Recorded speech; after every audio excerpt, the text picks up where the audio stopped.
নমস্কার। কাহিনী চ্যানেলে আপনাকে স্বাগত। বাংলা সাহিত্যের নানান স্বাদের গল্প আমরা এই চ্যানেলে উপস্থাপনা করে থাকি। আপনিও যদি সাহিত্যপ্রিয় মানুষ হন, তাহলে চ্যানেলটি এক্ষুনি সাবস্ক্রাইব করুন। আজ আপনাদের সামনে পরিবেশন করতে চলেছি বাংলা ভাষার সর্বশ্রেষ্ঠ সাহিত্যিক বিশ্বকবি রবীন্দ্রনাথ ঠাকুর রচিত কঙ্কাল গল্পটি। গল্প পাঠে আমি চুমকি দত্ত বসু এবং অরিজিৎ দত্ত। গল্পটি যদি ভালো লেগে থাকে তাহলে অবশ্যই একটি লাইক করবেন এবং আপনাদের মূল্যবান মতামত কমেন্টসে অবশ্যই জানাবেন। শুরু হচ্ছে আজকের গল্প, কঙ্কাল। আমরা তিন বাল্যসঙ্গী যে ঘরে শয়ন করিতাম, তাহার পাশের ঘরের দেওয়ালে একটি আস্ত নরকঙ্কাল ঝুলানো থাকিত। রাত্রে বাতাসে তাহার হাড়গুলা খটখট শব্দ করিয়া নড়িত। দিনের বেলায় আমাদিগকে সেই হাড় নাড়িতে হইত। আমরা তখন পণ্ডিত মহাশয়ের নিকট মেঘনাদ বধ এবং ক্যাম্বেল স্কুলের এক ছাত্রের কাছে অস্থিবিদ্যা পড়িতাম। আমাদের অভিভাবকের ইচ্ছা ছিল আমাদিগকে সহসা সর্ববিদ্যায় পারদর্শী করিয়া তুলিবেন। তাহার অভিপ্রায় কতদূর সফল হইয়াছে, যাহারা আমাদিগকে জানেন তাদের নিকট প্রকাশ করা বাহুল্য, এবং যাহারা জানেন না তাদের নিকট গোপন রাখাই শ্রেয়। তাহার পর বহু কাল অতীত হইয়াছে।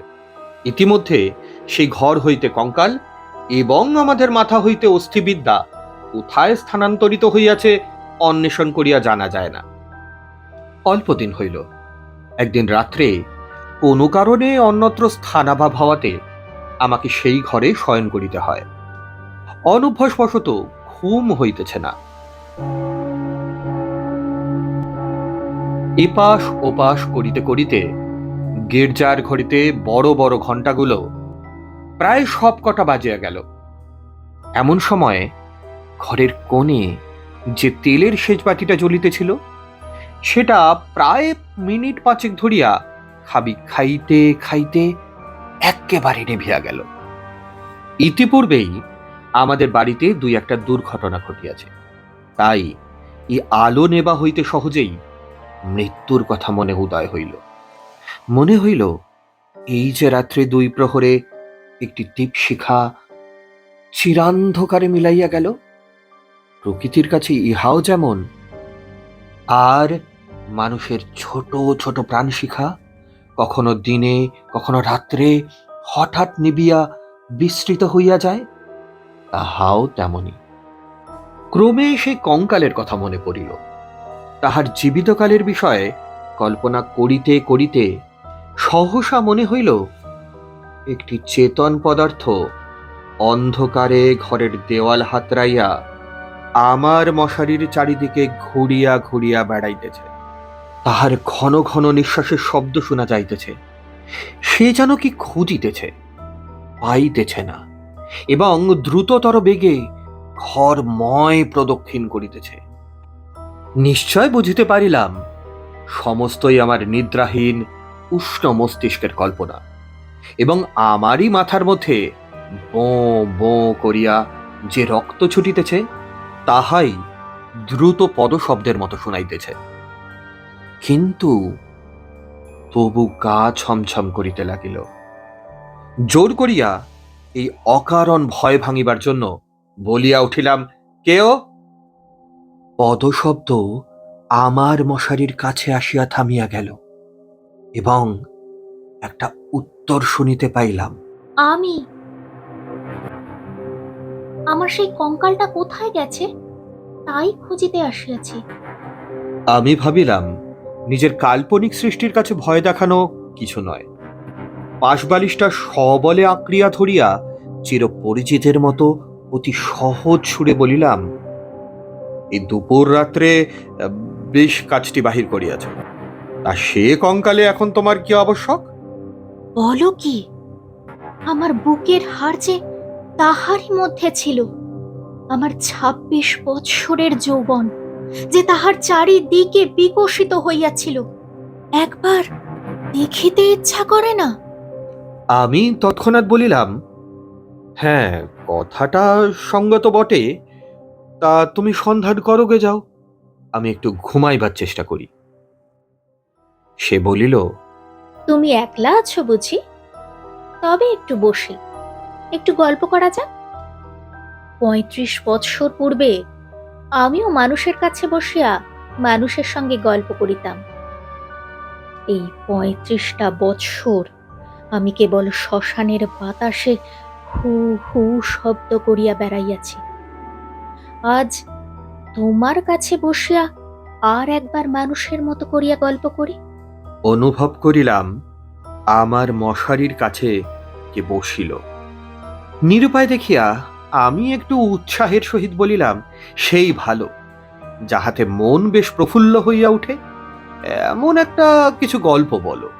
সে বলিল, সবচেয়ে মজার কথা যদি শুনিতে চাও তো আমার জীবনের কথা বলি।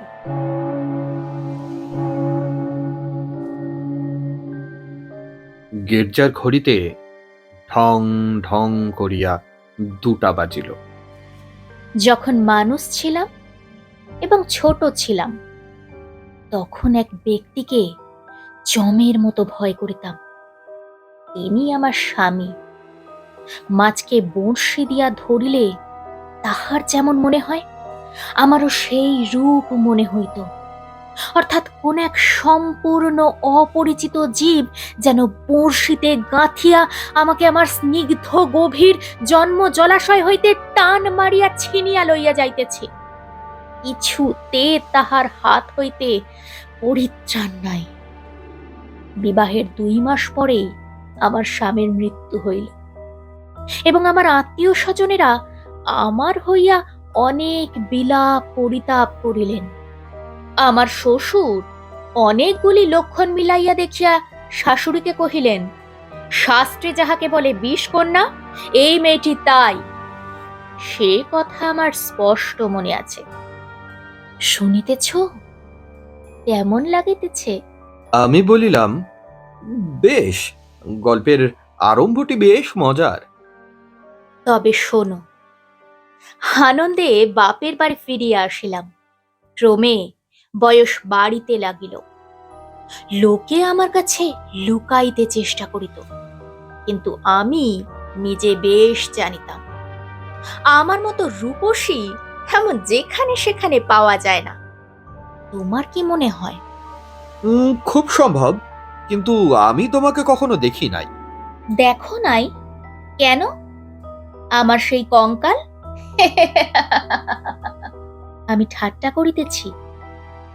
তোমার কাছে কি করিয়া প্রমাণ করিব যে সেই দুটো শূন্য চক্ষু কোটরের মধ্যে বড় বড় টানা দুটো কালো চোখ ছিল এবং রাঙা ঠোঁটের উপর যে মৃদু হাসিটুকু মাখানো ছিল, এখনকার অনাবৃত দন্তসার বিকট হাস্যের সঙ্গে তার কোনো তুলনাই হয় না।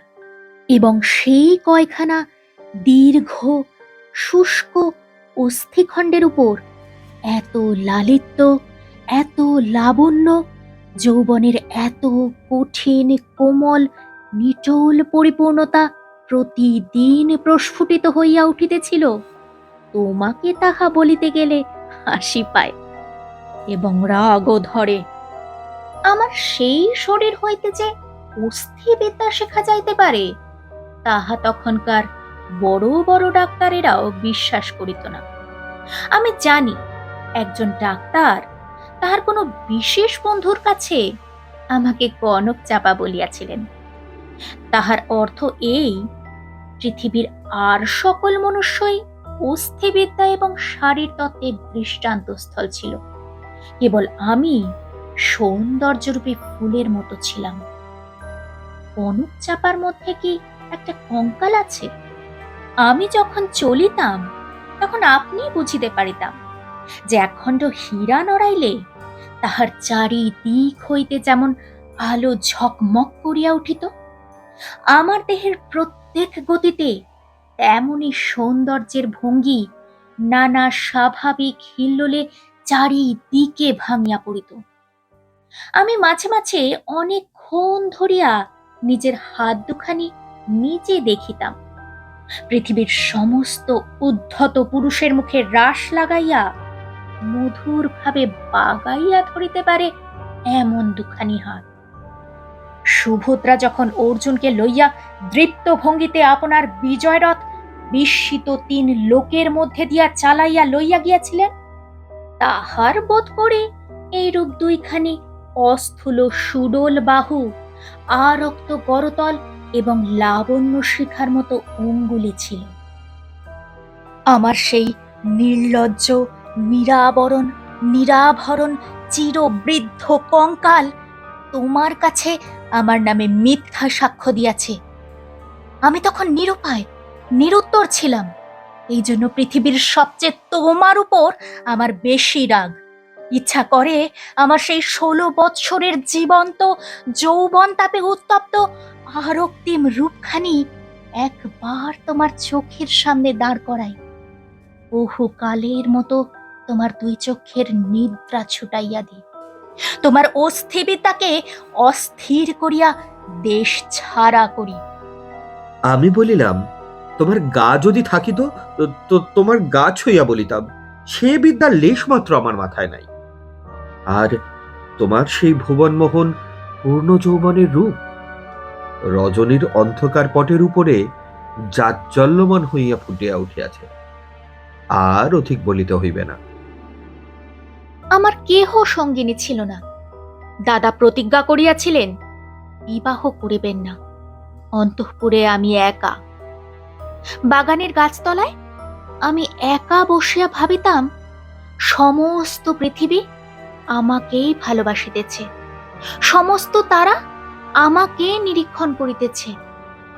বাতাস ছল করিয়া বার বার দীর্ঘ নিঃশ্বাসে পাশ দিয়া চলিয়া যাইতেছে, এবং যে তৃণাসনে পা দুটি মেলিয়া বসিয়া আছি, তাহার যদি চেতনা থাকিত তবে সে পুনর্বার অচেতন হইয়া যাইত।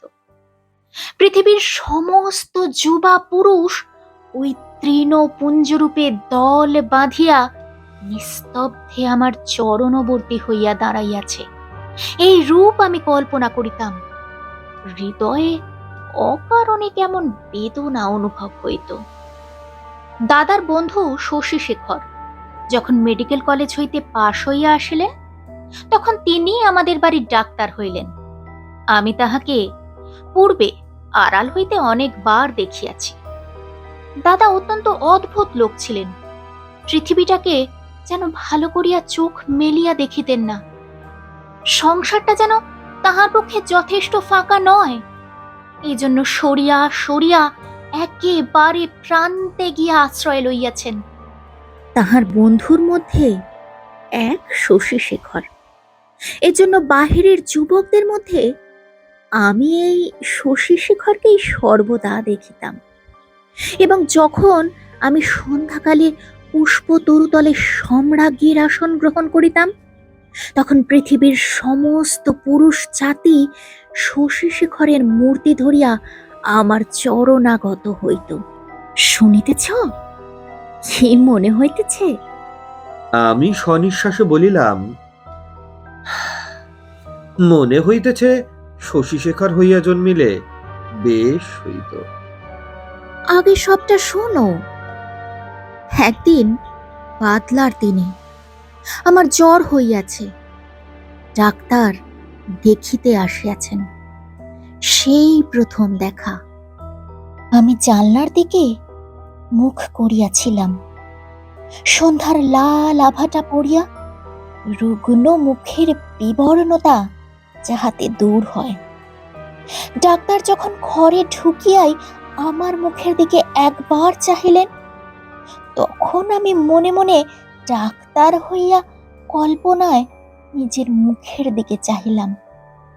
সেই সন্ধ্যালোকে কোমল বালিশের উপরে একটি ঈষৎ ক্লিষ্ট কুসুম পেলব মুখ, অসংযমিত চূর্ণ কুন্তল ললাটের উপর আসিয়া পড়িয়াছে, এবং লজ্জায় আনমিত বড় বড় চোখের পল্লব কপলের উপর ছায়া বিস্তার করিয়াছে। ডাক্তার নম্র মৃদু স্বরে দাদাকে বলিলেন, একবার হাতটা দেখিতে হইবে। আমি গাত্রাবরণের ভিতর হইতে ক্লান্ত সুগোল হাতখানি বাহির করিয়া দিলাম। একবার হাতের দিকে চাহিয়া দেখিলাম, যদি নীলবর্ণ কাঁচের চুড়ি পরিতে পারিতাম তো আরো বেশ মানাইত। রোগীর হাত লইয়া নাড়ি দেখিতে ডাক্তারের এমন ইতস্তত ইতিপূর্বে কখনো দেখি নাই। অত্যন্ত অসংলগ্নভাবে কম্পিত অঙ্গুলিতে নাড়ি দেখিলেন। তিনি আমার জ্বরের উত্তাপ বুঝিলেন। আমিও তাহার অন্তরের নাড়ি কিরূপ চলিতেছে কতকটা আভাস পাইলাম। বিশ্বাস হইতেছে না। আমি বলিলাম, অবিশ্বাসের কোনো কারণ দেখিতেছি না। মানুষের নাড়ি সকল অবস্থায় সমান চলে না। কালক্রমে আরো ২-৪বার রোগ ও আরোগ্য হইবার পরে দেখিলাম, আমার সেই সন্ধ্যাকালের মানস সভায় পৃথিবীর কোটি কোটি পুরুষ সংখ্যা অত্যন্ত হ্রাস হইয়া ক্রমে একটিতে আসিয়া ঠেকিল। আমার পৃথিবী প্রায় জনশূন্য হইয়া আসিল। জগতে কেবল একটি ডাক্তার এবং একটি রোগী অবশিষ্ট রহিল। আমি গোপনে সন্ধ্যাবেলায় একটি বাসন্তী রঙের কাপড় পরিতাম। ভালো করিয়া খোঁপা বাঁধিয়া মাথায় একগাছি বেলফুলের মালা জড়াইতাম। একটি আয়না হাতে লইয়া বাগানে গিয়া বসিতাম। কেন? আপনাকে দেখিয়া কি আর পরিতৃপ্তি হয় না? বাস্তবিকই হয় না। কেননা আমি তো আপনাকে দেখিতাম না। আমি তখন একলা বসিয়া ২ জন হইতাম। আমি তখন ডাক্তার হইয়া আপনাকে দেখিতাম, মুগ্ধ হইতাম এবং ভালোবাসিতাম এবং আদর করিতাম। অথচ প্রাণের ভিতরে একটি দীর্ঘ নিঃশ্বাস সন্ধ্যা বাতাসের মতো হু হু করিয়া উঠিত। সেই হইতে আমি আর একলা ছিলাম না। যখন চলিতাম, নত নেত্রে চাহিয়া দেখিতাম পায়ের অঙ্গুলিগুলি পৃথিবীর উপরে কেমন করিয়া পড়িতেছে এবং ভাবিতাম, এই পদক্ষেপ আমাদের নতুন পরীক্ষোত্তীর্ণ ডাক্তারের কেমন লাগে। মধ্যাহ্নে জানলার বাহিরে ঝাঁ ঝাঁ করিত, কোথাও সারা শব্দ নাই। মাঝে মাঝে একটা চিল অতি দূর আকাশে শব্দ করিয়া উড়িয়া যাইত এবং আমাদের উদ্যান প্রাচীরের বাহিরে খেলনাওয়ালা সুর ধরিয়া চাই, খেলনা চাই, চুরি চাই করিয়া ডাকিয়া যাইত। আমি একখানি ধবধবে চাদর পাতিয়া নিজের হাতে বিছানা করিয়া শয়ন করিতাম।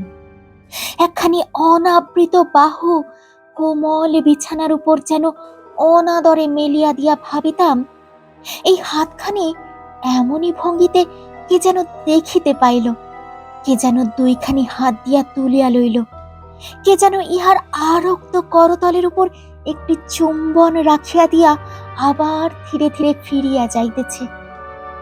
মনে করো, এইখানেই গল্পটা যদি শেষ হয়, তাহা হইলে কেমন হয়? আমি বলিলাম, মন্দ হয় না। একটু অসম্পূর্ণ থাকে বটে, কিন্তু সেইটুকু আপন মনে পূরণ করিয়া লইতে বাকি রাতটুকু বেশ কাটিয়া যায়। কিন্তু তাহা হইলে গল্পটা যে বড় গম্ভীর হইয়া পড়ে। ইহার উপহাসটুকু থাকে কোথায়? ইহার ভিতরকার কঙ্কালটা, তার সমস্ত দাঁত কটি মেলিয়া দেখা দেয় কই? তারপরে শোনো, একটুখানি পসার হইতেই আমাদের বাড়ির একতলায় ডাক্তার তাহার ডাক্তারখানা খুলিলেন। তখন আমি তাহাকে মাঝে মাঝে হাসিতে হাসিতে ঔষধের কথা, বিষের কথা, কি করিলে মানুষ সহজে মরে, এই সকল কথা জিজ্ঞাসা করিতাম। ডাক্তারির কথায় ডাক্তারের মুখ খুলিয়া যাইত। শুনিয়া শুনিয়া মৃত্যু যেন পরিচিত ঘরের লোকের মতো হইয়া গেল। ভালোবাসা এবং মরণ কেবল এই দুটোকেই পৃথিবীময় দেখিলাম। আমার গল্প প্রায় শেষ হইয়া আসিয়াছে, আর বড় বাকি নাই। আমি মৃদু স্বরে বলিলাম, রাত্রিও প্রায় শেষ হইয়া আসিল। কিছুদিন হইতে দেখিলাম ডাক্তারবাবু বড় অন্যমনস্ক। এবং আমার কাছে যেন ভারী অপ্রতিভ।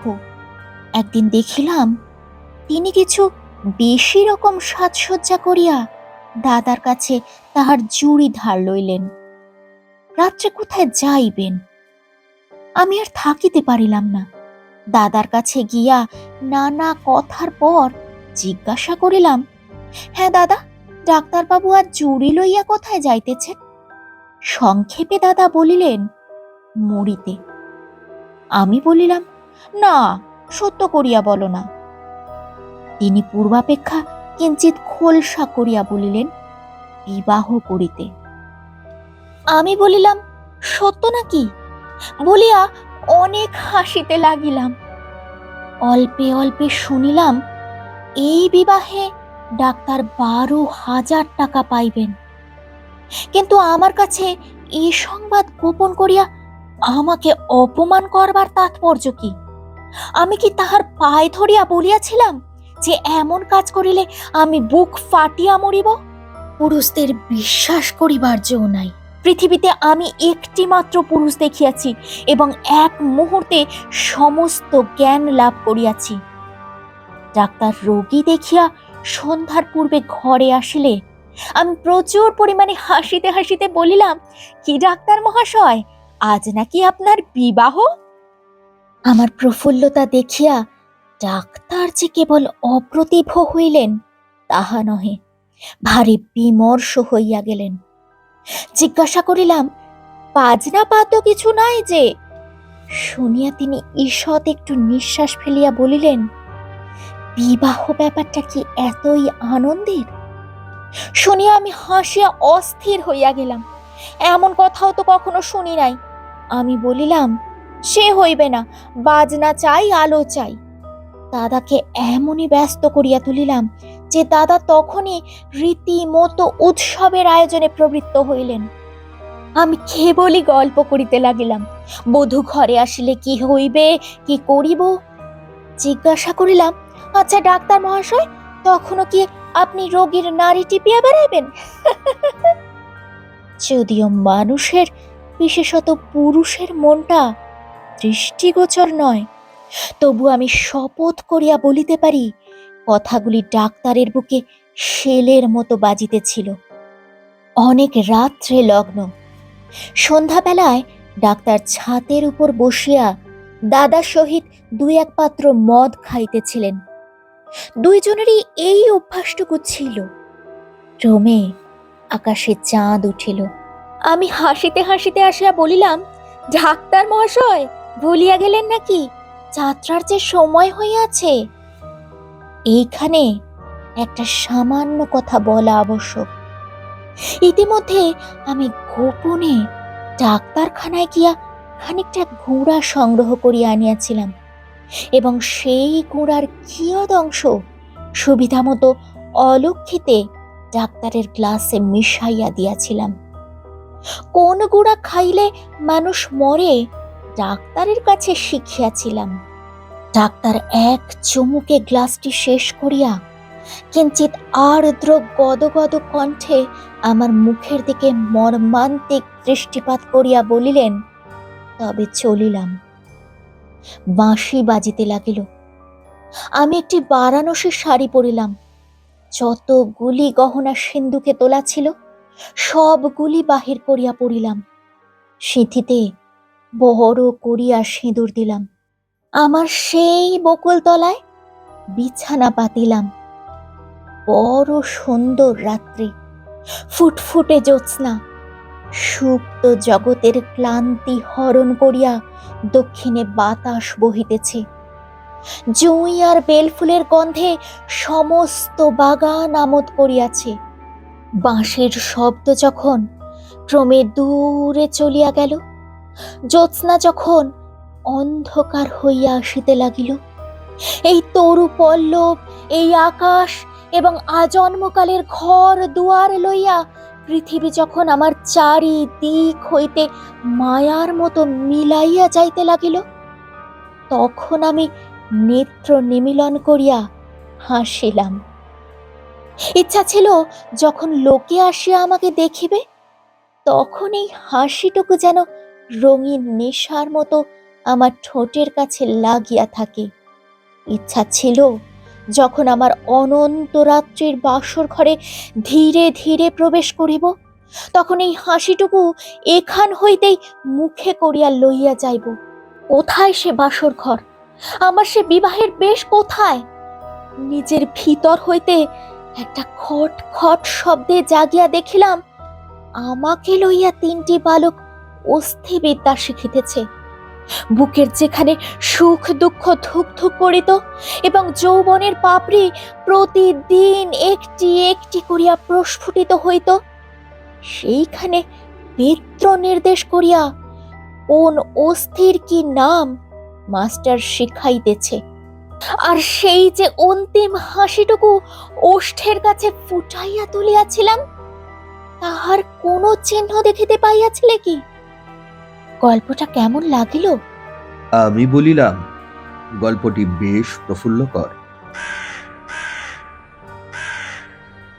এমন সময় প্রথম কাক ডাকিল। জিজ্ঞাসা করিলাম, এখনো আছো কি? কোনো উত্তর পাইলাম না। ঘরের মধ্যে ভোরের আলো প্রবেশ করিল। শুনছিলেন বিশ্বকবি রবীন্দ্রনাথ ঠাকুর রচিত কঙ্কাল গল্পটি।